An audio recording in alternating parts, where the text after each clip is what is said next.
This as Pentagon Chief Pete Hegseth, Press Secretary Caroline Leavitt, battling and denying a CNN report that Iran's nuclear facilities are intact, that the bombing only set Iran back by a few months. Press Secretary Leavitt tweeting out this was leaked by an anonymous low-level intelligence worker, and that the person who wrote the CNN article also wrote the infamous story trying to discredit the Hunter Biden laptop as Russian disinformation. That was wrong. Joining us now, U.S. Marine Force recon veteran, defense contractor Chad Robichaux. Chad, thank you for your service to America.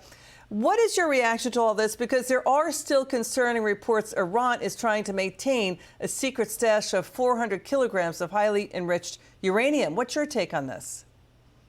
I mean, look, the battle damage assessment has not been done. I think people need to, be a little patient and see what's the result. I would not trust Israel's reports.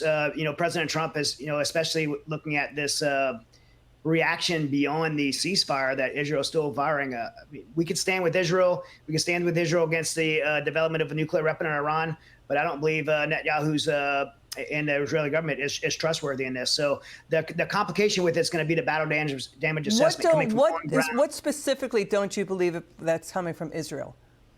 Well, I don't believe that we can rely on the battle damage assessment that's going to come from the on-ground human intelligence of the nuclear facilities. What I do know is that 14, 30,000-pound bombs have the capacity. We're the only nation in the world that has the capacity to destroy those facilities. And I believe that I trust and believe that our military did the best job that anybody can do in the world in doing that. And even if they do have some capability, I think the message has been loud and clear that they are not going to be allowed to have a nuclear weapon. So you think the sites were destroyed? Is that it?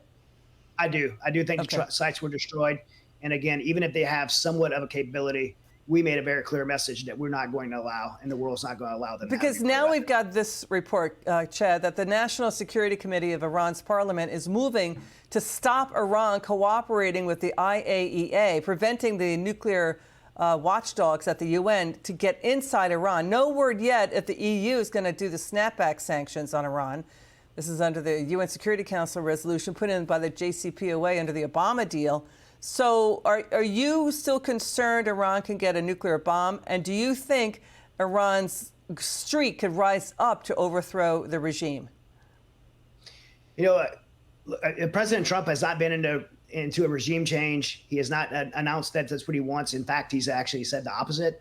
However, I do believe that the Iranian people have been oppressed by the Ayatollah for so long. If they're ever going to rise up and take control of their country again and regain the freedoms for their people again, now is the time for them to do it.